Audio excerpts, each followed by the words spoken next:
since this is the 4th of July, I would like to talk about how far this country has degenerated politically since the American founding.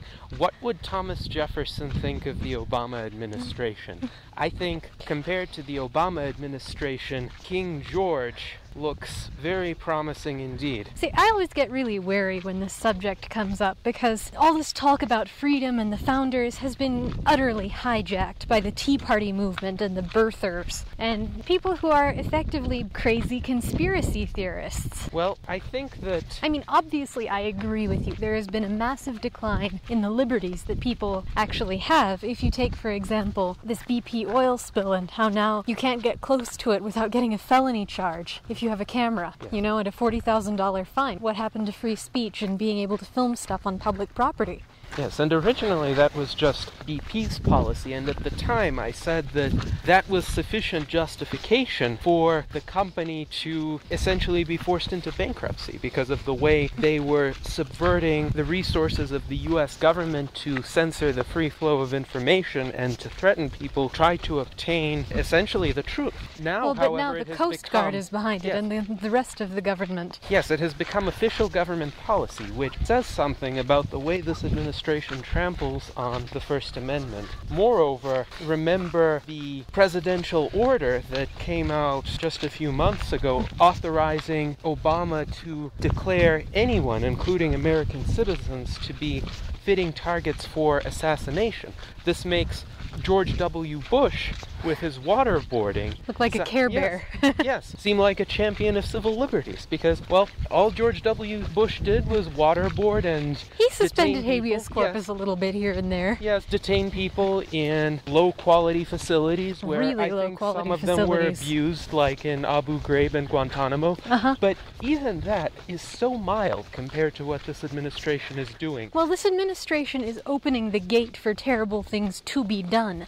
The terrible things have not yet been done, but they will be, I think. Well, and again, it's funny, the Tea Party movement has been extremely successful at preventing anyone from criticizing the Obama administration because they're so crazy. The moment you open your mouth to say something critical about this administration, most people will lump you in with them. And it's really unfortunate, that kind of divisiveness. I mean, you can't be critical of the Obama administration without people thinking that you're one of these freepers. You know?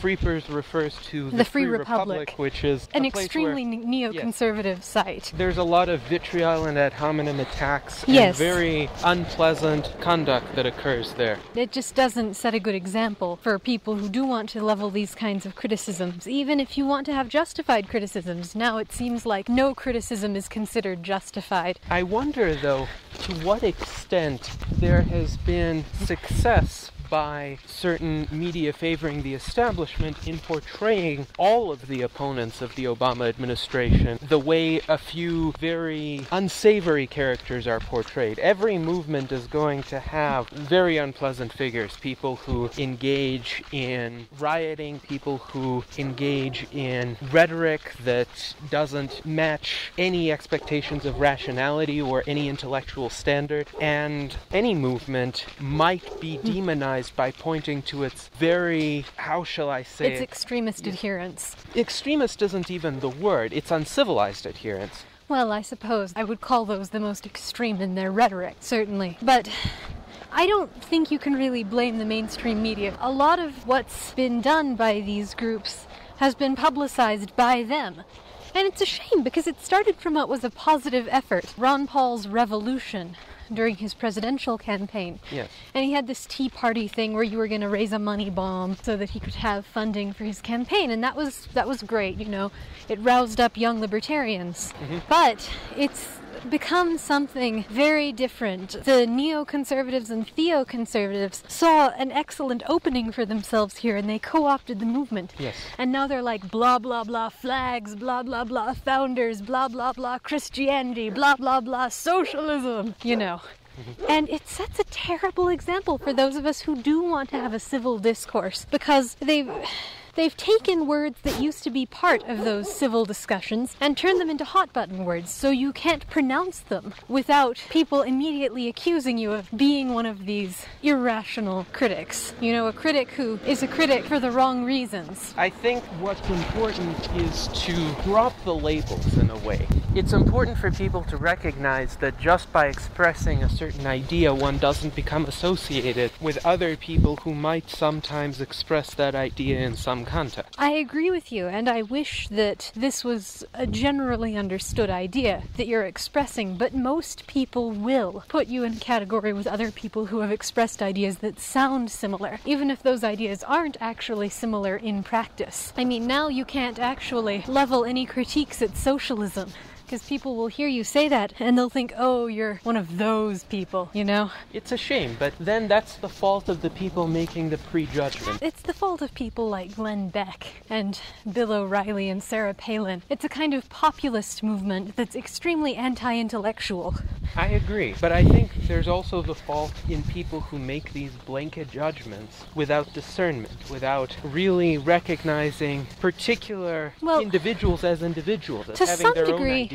To some degree it's a blanket judgment, but to another degree it is in fact a protective mechanism where these people are saving their own time, you know? Because with most people who start talking about this, they can't give you good reasons for X or Y, even if good reasons exist, you see? And it would be a waste of time for most people to listen to the irrational and sometimes racist rants of most of these kinds of Glenn Beck advocates. You know the sort of thing I mean. So, when people hear words that begin to sound similar to them, it is natural and I think rational for them to tune out.